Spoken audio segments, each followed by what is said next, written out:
Okay, good evening, everyone. Can you hear me? Can you see my screen? You can use the chat if you cannot talk, okay? Yes, sir.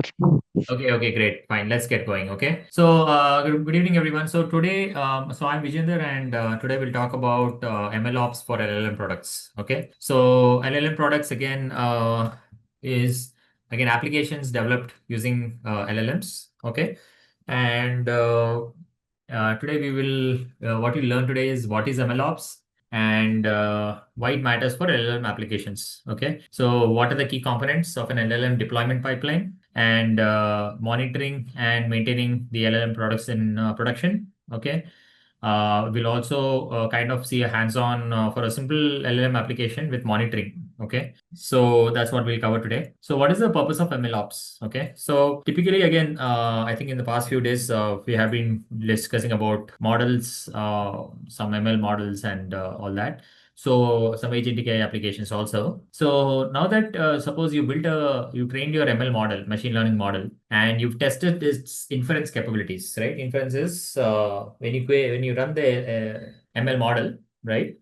With some inputs, you get some outputs, right? So that is an inference, correct? So even when you use ChatGPT and you ask a question, say, what is the capital of India, that is also inference, right? So it gives a response, and that's the response from the LLM. Now, let's say you build an ML model which does, help you in giving this inference, right? What comes after that, right? Is it enough to build an ML model which gives a response for your queries? Not really, correct? Because what you've completed is only a small part of a much larger journey that will unfold next. Okay. So building the ML model is just a small part of it, and we'll see how small it is. Okay.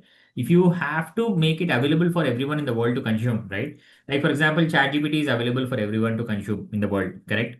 So how is it available? It cannot be running on local host or just on a local machine, right? It has to be deployed on some server somewhere, and all of us are accessing that model through the publicly available API, correct? So ChatGPT gives us either an API or ChatGPT gives us a web UI where web app where they are using indirectly the API of theirs.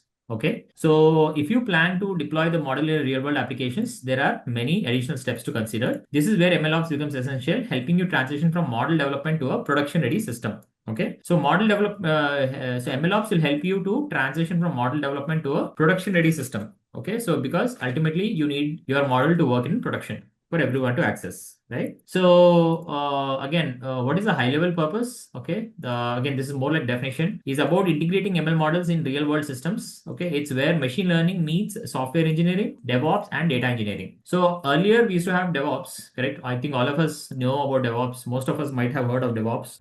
But what is MLOps, correct? So MLOps is a combination, right, of software engineering, DevOps, and data engineering, correct?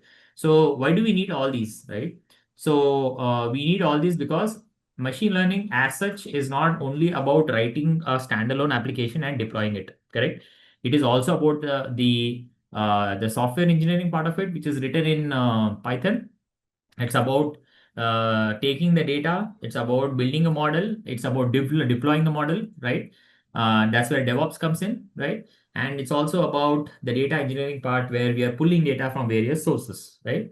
So typically, any machine learning model requires data. That is the basis. Okay. Now, data engineering is that branch of data science where we handle data, right? We pull data from various sources using data pipelines, and then we perform extraction, transformation, loading, or ETL, and then do some pre-processing and exploratory data analysis, and then get the data in the format, do feature engineering, build the model, and all that stuff, correct? So MLOps involves making sure that all of this is working seamlessly. Okay. Otherwise, if you are having hundreds and thousands of files, it's difficult to manage them manually by copy pasting them from Google Drive, correct? So the goal of any MLOps solution is to reliably deliver ML driven features. Okay.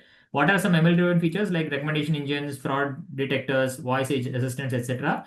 to end users at scale. Okay. So end users should be able to use them at scale, and MLOps will help us get this going. Okay. A key realization is that the ML model or algorithm itself is only a small part of the production ML system. So that's why MLOps is critical. Okay. To making sure that whatever you build is available to everyone. Okay. So typically, again, what is the purpose of MLOps, right? So you have a model configuration, right? You have code written in Python, you have data coming from CSV, you have various performance metrics, and you also have the final model, correct?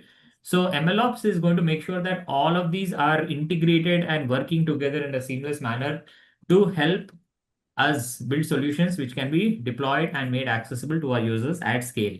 Okay, scale means at a very huge volume of transactions. Now, if you see, right, like again, ML code per se, whatever code you write for building that ML model, right, it's just a small part of the whole set of other activities that go into building a ML system in production. Okay, so you have something called data collection, correct? That's a big piece. Data verification is another big piece, right? Feature extraction, another big piece, right? Analysis tools, right? Machine resource management, service infrastructure, monitoring, configuration. So there are a whole bunch of elements involved in this where ML code is just a small part of the whole thing. Okay. So what is the benefits of MLOps? Okay. Why should we learn it? What is the benefits? What are the benefits? Okay. So MLOps seeks to manage this complexity, of all the numerous moving parts. Okay. It manages this complexity by applying reliable software engineering and DevOps practices. Okay. So MLOps does not say it is completely different from DevOps. It incorporates software engineering and DevOps practices to ML systems. Okay. Ensuring that all these components work in concert to deliver value. Okay. So MLOps is like, again, is a set of practices and processes which helps us build and deploy ML systems and models at scale. Okay. So before the advent of mature MLOps, what would happen? Building and updating MLOps was slow and laborious. Okay. Requiring significant resources and cross-team coordination for each new model. Okay. So what was the problems? The problems were it slow time to market. That means it would take weeks or months to deploy a new model due to ad hoc processes and lengthy handoffs. So each team would take time to pass on data. Each team would take time to understand what data is there in which team, and it was very laborious and was taking a lot of time, right? So that was slow time to market. Next is fragile pipelines, correct? So if you don't have strong MLOps, the data pipelines might easily break. Okay, what does the data pipelines break means?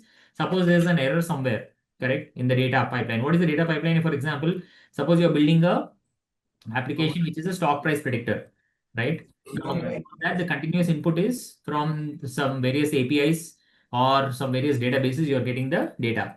Now, how do you get it? You have a pipeline, data pipeline, which will fetch it through their APIs. Okay.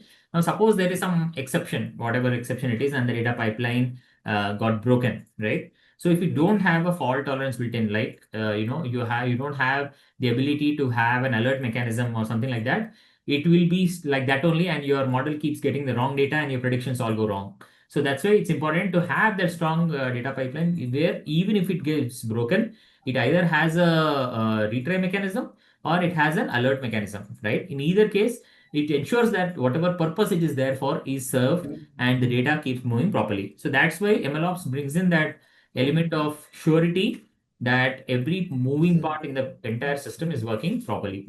Okay. So the next thing is scaling issues. Okay. Now, if you don't, without MLOps, for small systems, it will work fine. Okay. But when your systems become big, right? If you don't take care of proper MLOps, then it will start crashing, right?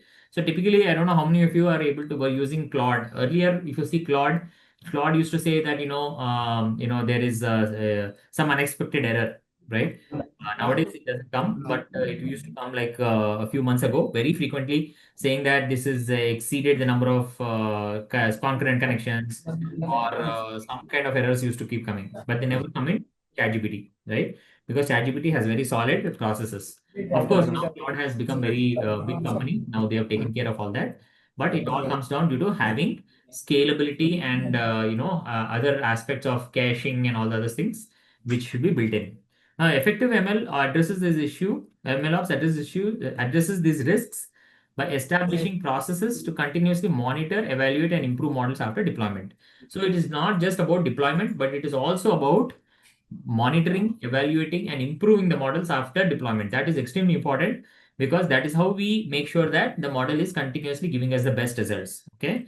So sometimes you will see that even if a model is deployed, it can quickly deteriorate in quality. Okay. So why does a model deteriorate in quality? Because ultimately the quality of a model is based on the quality of the data that it receives. Okay. So over a period of time, if the quality, if the data on which the model has been trained has become outdated, right, then the model itself is no use, correct? So the model has to be continuously updated, enhanced with the latest data, correct? So what do you mean by the latest data? Basically, we are saying that maybe the demographics of that particular input data, what the model is trained on, has changed, right?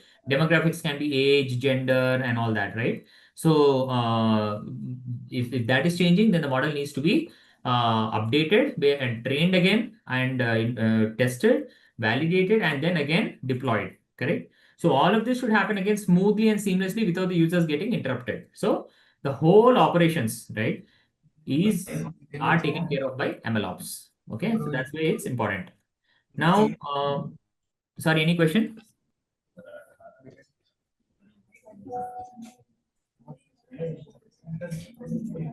Uh, Someone asked me a question. Okay. Beyond that, any question? Okay, let's move on. So overview of MLOps. Again, overall MLOps can be thought of as DevOps for ML, but more nuanced. Okay, so it is a set of practices, tools, and team processes that aim to build, deploy, and maintain machine learning models in production reliably and efficiently. This includes collaboration between data scientists and engineers, automation of ML pipelines, okay, and applying the best software practices to ML like testing, version control, continuous integration, and so on. Okay. Now, typically, if you look at why again MLOps is coming into picture, if you suppose there are three users, correct, and each one of them is trying to do different kind of activities, correct. One of them wants to do pre-processing, one of them wants to do label transformation, one of them wants to do feature engineering, and all of them are working on the same model, but they are working on different, the same files. How do you provide them access to it, right? So you have to provide a seamless way so that all of them are able to access the data and able to manipulate the data. Okay. So by putting the right infrastructure and workflow in place, MLOps enables us to iterate quickly on models while keeping them running stably in a live environment. Okay. So we'll see how ML systems differ from traditional software and life cycle of ML system design. So so I think will kind of maybe skip some of these. Okay, MLOps versus DevOps and traditional software systems. I think this is important. You should know. So quite a lot of times people get asked what is the difference between DevOps and MLOps, correct? So building and deploying ML systems is in many ways an extension of traditional software engineering, but there are important differences. Okay. So it is not completely new. MLOps is not completely new. It's built on top of DevOps and traditional software engineering. So development operations or DevOps, okay, refers to the best practices that software teams use to shorten the development cycles, maintain quality through continuous integration, CI/CD, and reliably operate services. That is DevOps. This is a classic thing which has been there for a lot of time. Now, MLOps borrows these principles but extends them to deal with the unique challenges of ML. Okay. So, what are the unique challenges of ML? We will explore this. Okay. So, um, the experimental development versus deterministic development. Okay. So while traditional software is typically a deterministic process, okay, the process in ML development is highly experimental and data driven. Okay. So what does it mean? Deterministic process means it is highly sure that if I do like this, I will get this. Okay. It's deterministic. There's not too much of ambiguity or variation. But in ML, the process is highly experimental and data driven. Why is it? Because you're trying different kind of models, you're trying out different types of data, different type of features, and you're trying to see which one gives you the best results, correct? So it's a bit highly experimental. Okay, so you try multiple algorithms, features, and hyperparameters to find what works best. So this is what is the characteristic of ML development, and that is how it is different from traditional software development. Okay, now the code itself is not buggy. Okay, the code may not be buggy, but the model might simply not be accurate enough to be deployed. So the model that you're considering for the particular problem statement, right? For example, stock price prediction, you picked up some model. Now maybe that model is not the best model for that. So you try a different model, right? Or maybe the features you selected are not ideal. So you try a different set of features. The data itself is not correct. You try different kind of, or you're replacing the data, right? Suppose you have null values. How are you replacing the data, right? So all that are various iterations that you take up to kind of get the best results. Okay. So that's why it is a experimental approach, experimental and data driven, whereas traditional software development is deterministic. Okay, so just make note of these terms. Thus, there is an added challenge of tracking experiments, handling stochastic results to ensure reproducibility of results at later stages if needed. Now, what you learn again, I think this is okay. So in today's session, I'll also show you one quick demo app where we are talking about how we build observability. Okay. So we'll come to that later. First is let's talk about a problem statement. So imagine the scenario where you built an amazing chatbot using GPT or Gemini API during a hackathon. Okay. Now it works perfectly on your laptop. Okay. But the point is, this is an LLM application. Okay. So any chatbot built using GPT or Gemini API is a LLM application, correct? So how do you make it available 24 by 7 to users, correct? So ultimately, there's no fun in saying you build this application, you need to make sure your users are using it, right? And 24 by 7. What if 1,000 users try to use it simultaneously, right? If 1,000 users hit the same endpoint at the same time, can it respond to them? Yes or no, correct? How do you know if it's giving wrong answers, right? So now, if you have thousands of, if you have 10 requests, you can monitor them, each one of them one by one. But in production, people can ask different questions and your model can give different answers. And how do you know if it is giving wrong answers, right? Because end of the day, certain users can make decisions based on what your model is giving as an output, correct? So stock price prediction, for example, if it gives wrong stock prices, then maybe they're losing money. So you have to make sure that it gives the right output, right? And what happens when the API bill crosses 50,000, right? So you're seeing that due to a spike, the whole system has suddenly, scaled enormously, and because of which your bill is rising. What do you do, right? You need to set up alerts, right? You need to make sure that if there are some checks and balances in place, wherein if it reaches 20%, 25%, you get an alert, right? Billing alerts. How do you update it without breaking everything, correct? So typically, again, this is something that's there in DevOps also, correct? You need to make sure that whatever deployments you're doing are not impacting your users. It goes through seamlessly without people noticing it much. Okay. Now this is where ML comes in, MLOps. So MLOps is basically ML, machine learning plus DevOps plus data engineering. So these three combined together is MLOps. Okay. So you also consider the machine learning aspect of it, you consider DevOps aspect of it, and you also consider the data engineering aspect of it. Okay. So if you look at traditional software development, it was more about writing code, testing it, deploying it, and monitoring it. Okay. But in LLM, you're saying you select a model, you do prompt engineering, you build the app. Okay. All this is done in local. And then you deploy the app, you monitor the responses, you track the costs, you do version prompts, handle failures, and then scale the infrastructure. Okay. So MLOps basically handles everything after the build app stage. Okay. So that's what the MLOps is for. Now, why MLOps is critical for LLMs? Okay, so unique challenges with LLM products are that they are non-deterministic outputs. Okay, so LLMs basically can give different outputs for same input. Okay, again, there are additional things like temperature and all which impact how they give, but generally the tendency is not every time you'll get the same response. Okay, they have high costs. API calls cost money per token. Okay, the latency issues. So if the LLM takes a lot of time, users will not wait. Okay. And quality drift, model updates can break your app, right? So if a model has updated its logic, it can break your app because you're entirely dependent on the model, right? Quality and then safety concerns, right? So harmful or biased outputs damage reputation. Okay. So without MLOps, your app crashes, cost spiral, users get bad response. And that's where you need MLOps to make sure that all of these issues, whatever are there, are handled in a very seamless manner using MLOps. Okay. So let's talk about the MLOps lifecycle for LLMs. Okay. So till here, any questions, anyone? If anybody has any questions, we can take on quick questions. Or okay. So there are 6 key stages. So you can put it on the chat if you have any questions. Okay. So there are 6 stages, key stages for the LLMs. Okay. One is development. Uh, Development, experimentation, deployment, monitoring, maintenance, and scaling. Okay. So development is where you are doing prompt engineering, model selection, and building the actual model, right? And then experimentation is testing different prompts, correct? And what all different models that you're using for the purpose of the LLM application.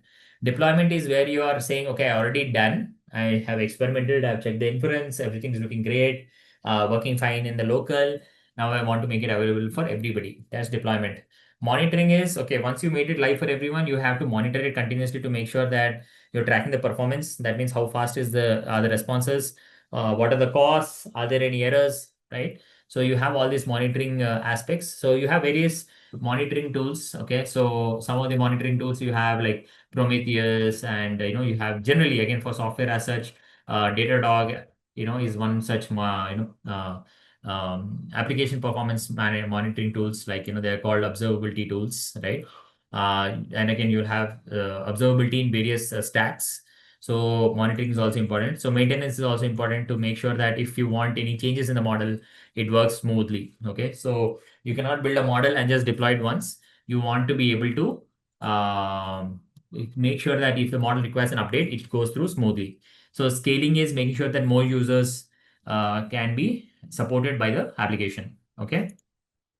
So then let's go through each of the stages one by one. Okay. So in the stage one, what we're saying is model selection and prompt engineering. Okay. So here the key decision is again, this is we are going step by step from this one. Okay. Model prompt engineering and model selection. Okay. Step one, development. Okay. So in development, we are saying which model do we want to go with? Okay, do we want to go with GPT-4, Gemini, Llama, or Mistral? Okay, so what are the decisions based on cost versus performance? Okay, so some models are very powerful, some models are not so powerful. Okay, so if you see, I mean, typically you can see OpenAI cost chart. I think recently they have a price chart. I'll just show you this. Uh, is that pricing, API pricing? Yeah, so if you can see, right, GPT 4.1 fine tuning price again. This is a fine tuning. Uh, yeah, I think these are the yeah, input, right? So if you see GPT 5.1, the input is $1.25 per 1 million tokens. GPT-5 mini is just $0.25 per 1 million tokens. Okay. So you see the difference. Okay. So it's 5 times more. Okay. So GPT-5 nano is 0.05. It's still smaller. GPT-5 Pro is $15, right? You see this? So each of these models have different costs, and you should be selecting the model very carefully, and that is those are the decisions. And performance also is a function of what kind of model you select. Very if it costs more, obviously performance will be better. Okay. So the other decisions you also have to take is, do you want to go for an API or you want to go for a self-hosted model? Okay. So API is where you call the API of Open ChatGPT, Gemini, or something, and self-hosted is you are taking that open source model and deploying it on your own machine and then making inference out of that. Okay. So each one of these options have their own trade-offs, correct? So if you're using API from an MLOps perspective, it's easy because you just call the API and it's going to take care of scaling at the API side. So suppose you have 1,000 requests, you can make 1,000 requests to the API, and it's a headache of ChatGPT to how they scale their requests servers. Okay, but if you're self-hosting it, then you have to make sure that you have the right infrastructure or machines to host your model. You should make sure that it scales. And you should take care of all those other additional things like security and privacy, data privacy, and all that. Okay. So these are very important decisions when you're looking at a model selection, and that's why they are important from an MLOps perspective. Because if you made a bad decision in the start, right? Suppose you just assume that it's easy to do self-hosted, right? Client said, I want something. You just said, let's do self-hosted without thinking through on what are the ramifications or the impacts downstream, correct? Then it's going to be very painful, because after 3 months, when the model is ready for deployment and you want to go for it, then it becomes extremely expensive. And then you cannot go to the client and say, sorry, we spent 3 months, but now we realize that it is too expensive to host your own model because we need GPUs, correct? You cannot deploy these models on your own thing. Even Llama 4, if you're looking at even 7 billion, you cannot run it on a local small server. Even T2X large cannot host it. You need GPU machines, okay? And they can be very expensive. So it's very important at the first stage, and that's why an MLOps engineer should also be looped in when these decisions are being made at the model selection and stage itself of the entire process. Okay, ML building process. Now, what are the best prompt engineering best practices? So version control your prompts, test with diverse inputs, document expected. These are anyway for prompt engineering. Now let's look at this next stage of the MLOps operation, right? So experimentation and validation, machine learning development process, which is experimentation and evaluation. Okay. Um, so how to know which model or prompt works best? Okay, prompt or model works best.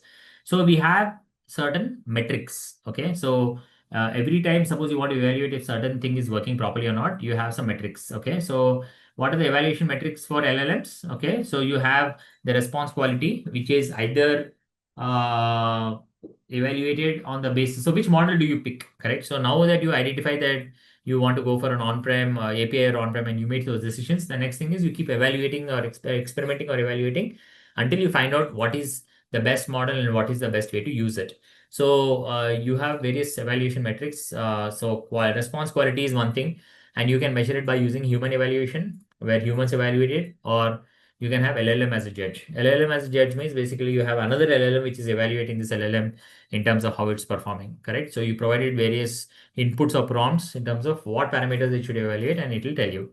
The next thing is latency. Latency is the amount of time it takes to process a response. Correct. So it is the amount of time it is going to take for a user to get a response from the application. So imagine if you're working on going to Amazon.com and it takes like 10 seconds to just load the page. Do you want to go and shop there? Not really. Or imagine if Gmail loads and it takes 10 seconds to load the whole page. Would you like it? No. Correct. Similarly, if you're building an application in Gmail where you're saying every email which comes, correct, I automatically classify it as whether it's a personal email or an office email, correct? And imagine if it takes like 20 seconds, the email has come in this 20 seconds, you still not updated the status. Would you like to use it? Not really, correct? So you have an ML algorithm out there which is automatically classifying the email, but if it takes too long, then users will not be interested in that. So that's extremely important to consider latency. Correct. Next is the cost per query. Okay. So cost for LLMs, now since we are building LLM applications, the cost for LLMs is a function of input tokens and output tokens. Okay. So like we saw on the ChatGPT page over here, you might have seen here, the price here is mentioned in input to as $1.25 per 1 million tokens. Okay. And output is $10 per 1 million tokens. Okay. You can see it is huge, right? So again, here also GPT-5 Pro, $120 for 1 million tokens. But for GPT-5 Mini, it's $2 for 1 million tokens. Okay. And $0.4 for 1 million tokens for GPT-5 Nano. Okay. Now, if you see, each of these models will have its own capabilities, correct? So again, when you build applications using these models, they're all LLM applications, correct? But you must be extremely careful about their prices. Before using them, you have to be careful about which model to use from the perspective of these four parameters. Extremely important: response quality, latency, cost per quality, and success rate. Okay. So what percentage of properly formatted responses are they giving back to you? So generally, if you go for a high quality model, you will try to get the very high quality success and a high quality output. Okay. So that's how it generally works. But again, for a high quality model, again, the cost is also high quality. Okay. You might have seen this is $10, very high, right? And this is $120, right? Of course, the smartest and the most precise model, correct? Now, these are just APIs here. Most of them are APIs, but what if you wanted to deploy them, right? Now, again, there also you will have open source models like Llama 4. And, in that also there are various number of parameters, 3 billion, 7 billion, 175 billion, and so on and so forth. So the bigger the model you use, the better it will give, but then you'll have to take care of how you're going to take care of the ML part of it. So during the initial stages, stage 1 and stage 2, also you should be continuously conscious about MLOps. How are you eventually going to deploy it? How are you going to make sure that even if it is working here in local, it works well in production, considering these four aspects? Extremely important. Okay. So an MLOps person should always be looped in. That's why an MLOps person is not someone like DevOps who only does deployment of the node application or Java application. An MLOps engineer should also have an idea of ML. How does it work? What are the various stages? At various stages, what decisions need to be made? Okay. Now, some of the inputs for this, the tools that are used by MLOps professionals are Langsmith. So Langsmith is a tool which is basically used for observability. Okay, is observability for LangGraph. You can see, right, Langsmith observability. So whatever agents you build using LangChain or LangGraph, okay, Langsmith gives you that observability. How you will gives complete visibility to agent behavior with tracing, real-time monitoring, alerting, and high-level insights into usage. Okay, so this is how it tells you whatever agent you build, what all are happening. Okay, so a significant part of MLOps is observability also. Okay, so you'll see find failures fast with agent tracing, correct? Monitor what matters to the business, track it, correct? Discover usage patterns and issues automatically. So a good part of MLOps is also providing your business, your development team with statistics and metrics about observability or usage. Um, then see again, you also have others like weights and biases and MLflow. Okay, these are also additional tools. Now, the third stage of MLOps in building ML machine learning, applications is LLM applications is deployment architecture. Okay, so how are you planning to deploy it? Okay, now if you see any LLM application will not only contain backend. Like a lot of people think that LLM application means just to call a ChatGPT API or deploy it in Olama on your local and make a call and you get a response and that's it, right? So that is correct in a way. You have a backend because the backend is what really goes and makes a call to the LLM, right? API or the model in your local. But the point is, you cannot just simply give that to users, correct? You cannot simply give that to users and tell them to use the backend API. So what you need is a front end, okay, and you need a backend API, and the backend API will be a wrapper on top of your LLM, correct? And the backend API will also make calls to database, correct?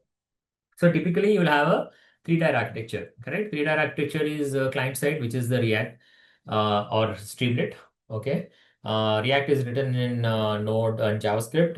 React is written in JavaScript. Streamlit again is in Python. That's for front-end technologies. Backend, you can have Fast API or Flask. So majority of the industry nowadays is moving towards Fast API. So that's where you should go. And you should figure out how you deploy it also. I'll cover in subsequent slides how you will deploy it. Okay. LLM provider is again OpenAI or Gemini, okay, whatever API you want to use. And again, you have database. So database can be any database of your choice. You can use vector databases or you can use traditional NoSQL databases. Okay. So in terms of deployment platforms, what are the deployment platforms? I said for Streamlit, you can use Streamlit Cloud. Okay. And for models, you can use Hugging Face Spaces. Hugging Face Spaces is the where Hugging Face gives you the ability to deploy the models. It's called Spaces. Okay, so here you can go ahead and deploy your models. Next is in production. If you want to deploy a backend, you can use Railway. You can use Render. Render is the best. Okay, just to connect it with your GitHub and directly it will render deploy it. Okay, so if you see Render, this is Render. Directly it will go and deploy. It's for free. But only problem with Render is you will have cold start. Okay, so Railway is something that has come recently. I've not used it much, but Railway is also another infrastructure platform for backend. Okay, I think they allow in front end also, but typically I think mostly they are backend. But you can have a look at it. Again, AWS and Google Cloud are anyhow there, but these are they will charge you for that. Correct. In AWS you can use a free tier, but the point is you have to put up your spin up your EC2 server and then configure the ports and set up security groups and all those things you have to do. So much of hard work. Whereas in Render, you directly connect with the GitHub and it will work. That's it. Smooth. Okay. So advanced is basically if you want to use, you can use Kubernetes with auto scaling. Okay. For basically containerizing your application and then using Kubernetes for managing your Docker containers. But that's very advanced. Mostly, I would not recommend that. If you are starting out early, your deployment should be focused on either Streamlit Cloud or Hugging Face Spaces or Render. That's it. You don't need anything else. And of course, if you want to deploy your React application, you can use Vercel. Okay. So that's another thing. So Vercel is extremely brilliant with respect to front-end React deployment. Very easy. Here also you just connect your front-end connect with your GitHub and it will deploy. Okay, one click deploys. So simple and straightforward. Now let's move on to the next one, which is API design for LLM products. Okay, so now an MLOps engineer should also know how things work, right? So typically, again, irrespective of whether we're using MLOps or whatever, the API structure and API things don't change. They're still the same because under the API, we are making some calls to the LLM API or anything else, correct? So typically, like this is like any other REST API, you have /API/chat for the chatbot. You're sending a user ID message and session ID, and response you're getting as response tokens used, mid latency, and model name, correct? So nothing majorly change in this, right? The only reason why we send the response metadata is because we want to do monitoring and debugging. So that's why it's important to send the response back. Next stage is monitoring, correct? So monitoring, like I mentioned for Datadog or even Langsmith, right, is you should be able to know what are the performance metrics, cost and quality, correct? So I already mentioned these parameters early. So performance metrics is average response time. How fast is the response coming from the model, right? When I ask for a request, right? Next is P95 and P99 latency, right? So these are the 99 percentile, 95 percentile and 99 percentile response that we are getting from the model. Okay. So error rate, what are the error rates that we are getting? We should also see those. Cost metrics are basically how many tokens are consumed. Okay, so here I'll just show you in our application here we just built. Here you can actually see, I'll show you what these requests that are being made. But you can see that for this particular request, 11 tokens are used with the latency of 1.2 seconds, 1252 milliseconds, correct? So it's 1.2 seconds. So the input length that I've given is 2 characters, output length is 36 characters. Okay. Now, user ID and all that is there. So what is the cost involved? 0.0003, correct? So in INR, right? So basically, every request I'm able to track what is the impact of that particular request that came to my system, so that if I'm seeing a red flag, for example, I'm seeing this request here, okay? This request is come test to user ID, right? And input is 70, output is 14,985, correct? So let's say it was by accident. So I didn't intend it. Suppose the LLM is giving that 14,985. I don't want it. I should be able to immediately catch it and fix it, correct? Because if you can see clearly, the cost is very high, 0.0769 rupees. That is nearly zero point 0.1 rupees, correct? For just one query, correct? So imagine you are getting 100 queries like this, roughly it will be like 10 rupees or something, right? And imagine if it is thousands and thousands of requests, then your cost is going to go very high. So that's why you must be able to have observability, okay? Next is again cost metrics I've already shown you. Then quality metrics, user feedback, thumbs up, down, response length distribution, and refusal rate. Okay, so you should again monitoring is important. We won't get into all those details. Next is monitoring tools and dashboards. Again, here I gave some examples of what are the monitoring tools and dashboards. Langsmith I already showed you, right? Over here, this is Langsmith. This is LangChain. Again, Langsmith is a part of LangChain only, right?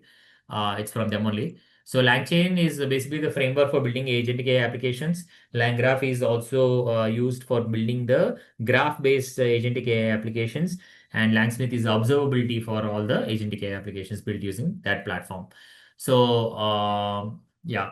Next we have Helicon for LLM observability and caching. Okay. We have Phoenix for open source LLM observability, and Grafana, Prometheus, and PostgreSQL I've already told you before. Now, what does a good dashboard show? It shows real-time request rate. Okay, what is happening in real time? I just got a request now, it will be able to tell me. Okay, so we'll actually run a demo application. I'll show you how we can get to know in real time. It is not using a professional dashboard, but it's a rough, crude dashboard which helps us understand what kind of requests we are getting. Okay, so what is the cost burn rate? What are the error alerts? And what is the sample bad responses? So these all should be shown from a good dashboard. Now, the next thing is stage 5 of the entire MLOps development process is error handling and the reliability. Okay. So what are the most frequently occurring errors, right? API timeouts, correct? So suppose you made a request and it takes a lot of time for it to respond back. Okay. So that is basically API timeout. And what is the solution for that? A retry with exponential back off. Okay. So it keeps trying for a certain point, waits, and then tries retry after a certain point. That's one. Next is rate limits. So you queue the requests, right, and use multiple keys. Okay. If there are rate limits set. And next is context length exceeded. So every LLM has a context length. So if you exceed the context length, then truncate it and summarize. Okay. But if you don't know from the observability that the context length has exceeded, then you will get some inadequate result, which may not be appropriate. Correct. So that's why it's important to have that. Harmful outputs. So if you are figuring out that your MLOps pipeline is demonstrating harmful output, then you do content filtering. Okay. Format errors. So output parsing with validation. So you again, whatever it comes out of the LLM, you parse it and you perform validation so that you give the best output. The next thing is cost optimization strategies. I think we can talk about this. So cost optimization strategies, how do you reduce your LLM bill again for smaller models? Again, this is more to do with how you optimize your cost. I don't know if it will be required here, but still pretty much I'll just quickly touch it. use smaller models when possible, implement caching. Okay. So one of the things about MLOps is also you have to figure out how you are planning to cache your data. So this is a very important thing because in LLMs, if you hit the same query, like for example, what is the capital of India? If you hit 10 times also, you'll get the same response, correct? So if you rather cache the query, the request and the response payloads, then you can reuse them if you are getting a same request going forward. Okay, so that's an important aspect. Next is prompt optimization. Shorter prompts, lower costs, remove unnecessarily examples, right? So how do you reduce the prompt size so that you can reduce your cost? And last but not the least, set token limits, right? So that even if you are by mistake, suppose I'm getting a response over here. If I'm getting like 70,000, 14,000, right? Then it's a limit, right? You need to that will help you prevent unnecessary costs. Okay. Now, the last stage, like stage six, is basically scaling strategies. Okay. So when your app becomes popular, right, like it becomes, it has become viral, everybody wants to use their application, then you will have to take care of horizontal scaling and vertical scaling. Okay. So horizontal scaling is basically multiple AI, multiple servers you can keep. Okay. You have instead of one server serving the request, you have multiple servers serving the requests, and each server is distributed the load. Suppose you get 100 requests, then great, one server can do. Suppose you get 1000 requests, then suppose you have 10 machines, each of those 10 servers will get 100 requests each, correct? So that is the concept of horizontal scaling. And horizontal scaling will help to expand the scalability of the application. Vertical scaling, on the other hand, you have one machine which can handle 100 requests. Suppose 1000 requests come in, what do? You don't put 10 different machines. You increase the capability or the capacity of that single one machine so that it can handle 100 requests concurrently, correct? So you do that by increasing the memory, increasing the RAM, increasing whatever, the resources of that particular machine. Okay. So that is called vertical scaling. Okay. Now you also do another scaling strategy called smart routing. Okay. So smart routing basically says if you have easy queries, then send them to the small model. Okay. So don't use the same model for all the queries. Okay. If you have a easy query, send to a small model because your cost will be reduced. You can easily answer it. If you have a really complex query, then you use the large model. Okay. So that way you are kind of intelligently reducing the cost. Okay. Asynchronous processing for non-urgent tasks. Okay. Next thing is version control and CI/CD for LLMs. Okay. Now, one thing is important about version control, right? And again, this holds true for again even for traditional software development. You need to make sure that, of course, you will be having GitHub and all that for your code and all that. But typically, we also say for your version prompt templates, you need to have your own Git version controls because you'll be trying out various things and you want to make sure that you have a track of what all you have tried. What are the various model configurations that you have tried?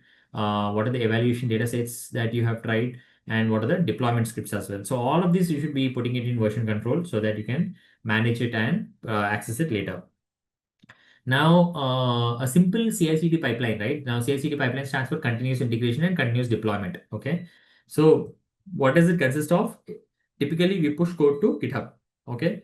So, when you push code to GitHub, okay, this is a typical CI/CD pipeline flow. But for those who are new, what happens is when you push the code to GitHub, right? It automatically triggers test cases. Okay. So the test cases are automatically run, and those test cases run on the code to make sure that all the logic is passed. Correct. Now, if the test case passed, then it goes to deployment to staging. Okay. And once it goes to staging, then a manual approval is required saying that, okay, I'm good to go. Let's push it to production. So when you give the approval, it deploys to production and boom, it goes into production. And typically you can use GitHub Actions, GitLab and GitLab CI and Jenkins for taking care of this. So what is the benefit of doing this CI/CD pipeline? So the benefit is that whatever code you have, if you want to go to production, you should have that confidence that the code which you are pushing into production will always work, correct? So how do you make sure? Because in your local, it will work. In your development also it will work because your QA, and when you're handing it over to QA also it will work because they're testing it. But when it goes to production, you want to make sure everything works smoothly like how it was working in your UAT, user acceptance testing, correct? So that's why you have these test cases. So unit test cases are there which will continuously run and all of them should pass, then only the code will go to staging area, and from there you will approve it and goes to production. Okay.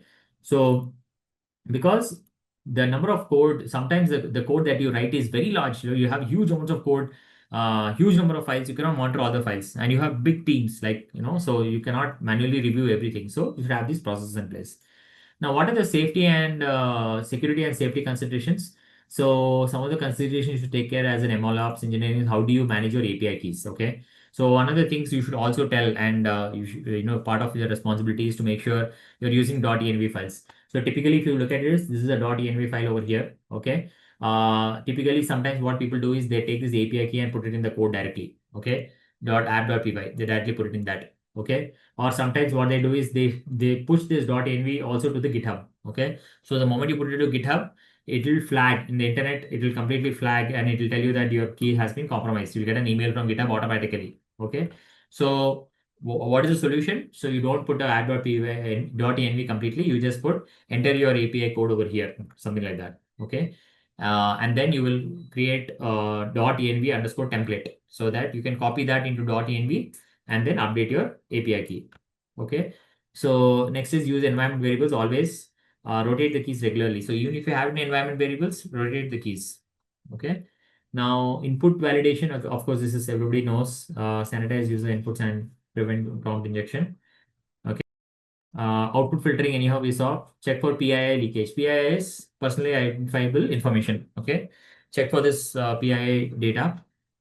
Rate limiting is again, prevent abuse, and you also have per user quotas. Okay, so you have to make sure all these are taken care of. Okay, or render database consisting of PostgreSQL, monitoring using Helicon. Okay, caching using Redis, and logging for using BetaStack. Okay, so again, we don't have to worry about monthly cost here. So what I'll do is we'll do a demo app. Okay, if you want, people can also take the code from here. Okay, I'm just putting it on the over here. So what this demo app is basically doing, again, in the interest of time, I don't think you can actually run it. So in this app, what we are trying to do is we are in the .env, we are declaring the Gemini API key, and then the app.py, we are creating two endpoints. One is called /chat. Okay, this is a fast API endpoint. Okay, /chat is one endpoint, and the other one is /metrics.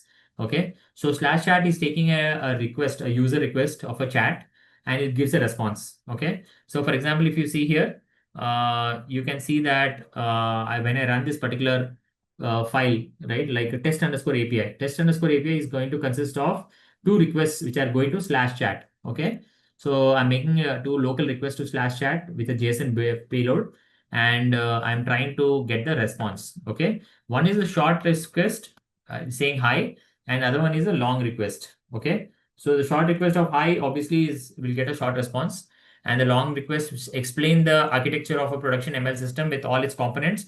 This is a long response, correct? So I want to run this and make a call to the /chat endpoint and see what the response is. So when I run it over here in the local, you can see that it's responding back with all the data, correct?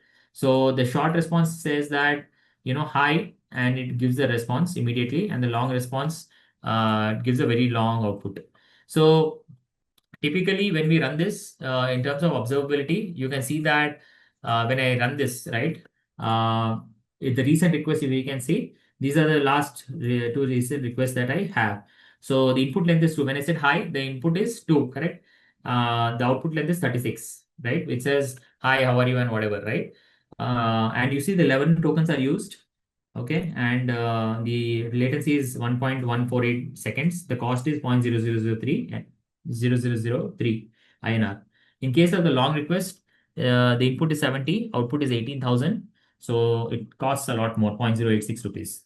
Okay, and you also see that the latency is 34 seconds, very long time, correct? Because it is getting a lot of tokens for us, and it is doing a lot of analysis under the hood. So it's doing a lot of analysis, so that's why it's taking time.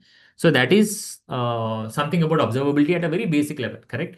But some of these tools like Langsmith and Datadog and all these, they will give you very detailed kind of analytics. If you see on the right side, right, they'll give you a lot of detailed analytics, and those are the observability tools that you need to use. Okay, so this is it at a high level. Any questions? Anyone?